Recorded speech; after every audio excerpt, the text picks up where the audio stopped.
All right, check out our new sponsor, Greenwood Stocks. They want you to know how to be able to trade stocks and be your own boss and be free to travel the world by making passive income. We all need that passive income from stock market. What are you waiting for? Call or text 281-760-3170. If you didn't catch that, that's on your screen.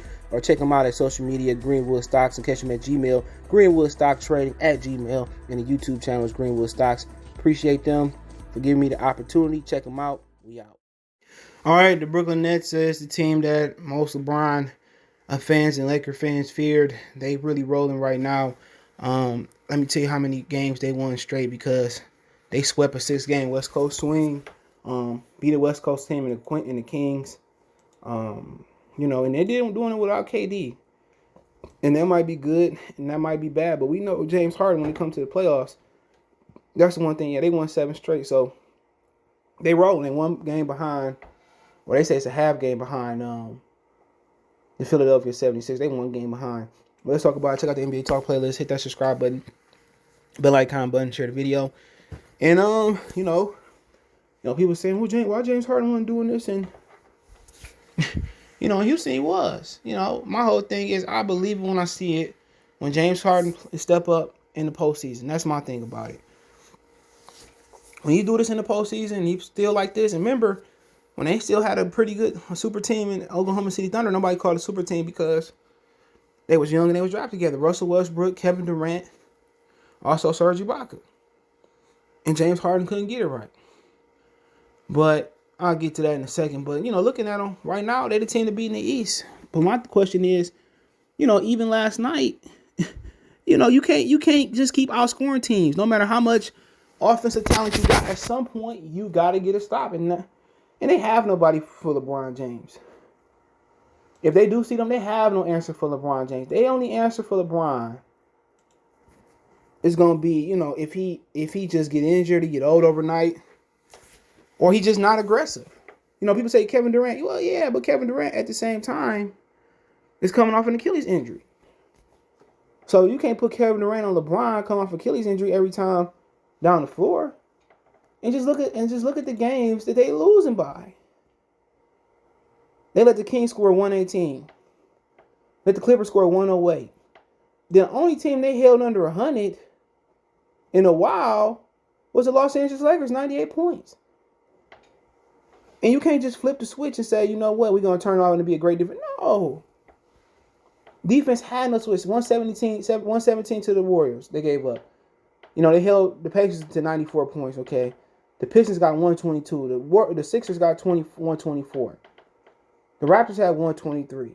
The Clippers scored 120. I mean, to me, personally, it's just giving up too many points. People say, well, it don't matter if you can outscore. We know in the playoffs you can't count on James Harden. That's a fact. Until he changed that, it ain't even a narrative. Until we change that fact, we know ain't nothing changing until James Harden shows change. We know Kyrie got an ability to get injured. We know Kyrie injury prone. That's a fact. So really what we looking at this point is, can James Harden step up? Can Kevin Durant progressively get healthy? And then they release 3 people, hoping for a trade or some buyouts. I just don't trust Kyrie health, and I don't trust James Harden. And y'all know I would love for anybody besides the Lakers to win it. And I don't think the Lakers coming out the West. I still think the Clippers got their number. Not really worried about them. They wouldn't have won last year if it wasn't for the bubble.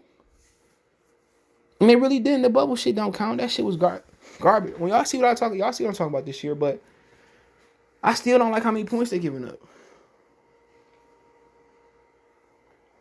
And a lot of people gonna say, well, you can no, at some point, you gotta get a stop. Kyrie ain't no defensive genius or defensive savant. Neither is James Harden. So who do you go to? I don't know. I want to say Joel Embiid. Who do you go to? When you need to shot. I don't know who in the East, man. I'm trying to think. But let's just say LeBron. Let's say they make it to the finals. Who do you go to stop LeBron?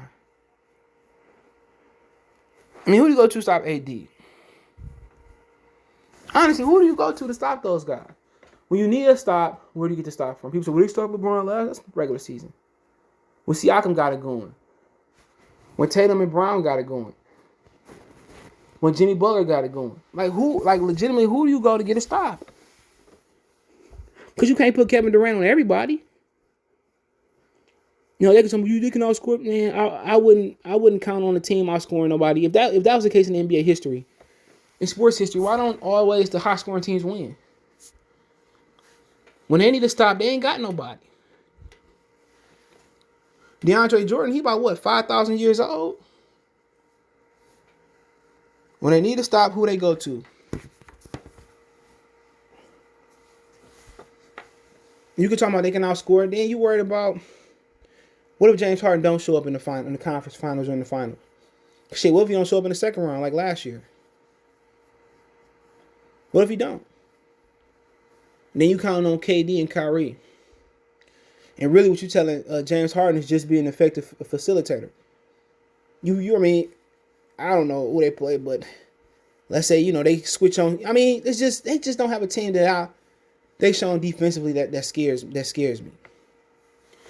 Because you got two guys that you will love to switch on. They can use the theory that the Rockets used on Warriors 3 years ago. Whoever Steph Curry guarding, we're going to get a switch on Steph Curry and let James Harden kill him. Come on, Kyrie ain't stopping no nosebleed. James Harden and they can't wake up tomorrow or today and be better defenders. That's the problem. That's why they won't be one of the great backcourts. And Steph and Clay. Clay can shut shit down. You got to have somebody in the backcourt that's a willing defender that can shut shit down. And teams is gonna continue to attack them. They better make sure they better hope they don't play no teams who guards are aggressive. That's why Colin Sexton was able to do what he did to him when they beat him, because they don't have no defense, and they lucky this NBA watered down. Because the only team that's gonna give them some issues from a guard position that I know of is probably gonna be the Celtics. Putting Tatum in the backcourt of Brown, you get switched on James, they gonna kill him. Zach LaVine and them might not be a fashion. Another dude, Zach LaVine, scored 50 points every night at least playing them. But they lucky they not in the West where you playing Damian Lillard and stuff. And people say, we gotta take them serious. And of course, you got 3 superstars, 3 of the top 10 players in the league. Of course. But no matter how great you are offensively, there's got to be stops. And that's the question, can this team get stops? Look how old that picture is with DeAndre Jordan and Jeff Green. Them niggas like 5,000 years old. Who out there gonna get a stop? We talking about the Lakers. We know AD can be the cleanup man on the back end. He can be the anchor. We know KCP a willing defender. You talking about the Clippers. We know Paul George and Kawhi are willing defenders. We know 76ers Joel Embiid can anchor the back end and Ben Simmons can shut people down. We know at the bare minimum the Bucks got some good individual defenders. We know the Raptors play good team defense. The question is, who is gonna be Mr. Shutdown? Who gonna be that anchor? Who gonna shut it down? Nobody. And if they do, it's gonna be Kevin Durant. And that's why I worry about them. Because remember, Philadelphia already tasted blood. When they lost on that Kawhi Leonard bounce and dribble, they angry. You got a healthy Ben Simmons, a healthy Joel Embiid. You got a way better coach than Bruce Brown or Brett Brown than Doc Rivers. You look at that team. Tobias Harris, Danny Green, Joel Embiid, Seth Curry, Tyrese Maxey, Dwight Howard, still got Mike Scott. They're going to be a team that's tough to beat. Especially if Maxey can come off the bench and be a spark plug, and then Ben Simmons getting the lineup. Either that's a ball guy or Seth Curry going on the bench. If Philly was smart, they would take Tobias Harris and try to get 2 players for him. That's what I would do. Try to get 2 players for him, but I think Philly their biggest foes. And you know what? In a 7-game series, I'm gonna take Philly. But hey, let me know what you guys think. Check out the NBA Talk playlist. Believe in Brooklyn, or you want to wait and see like me and see if they can shut shit down defensively. Don't forget, we on Facebook, Instagram, Twitter. You can reach out if you have a business question, inquiry, response, your video request. All my social media subscription. Fast way to reach me is Twitter, then Facebook, then Instagram. Also got a Facebook group. Want to make a donation? Cash App, CJ Good 313, PayPal link description. All links in the description. Appreciate the love and support.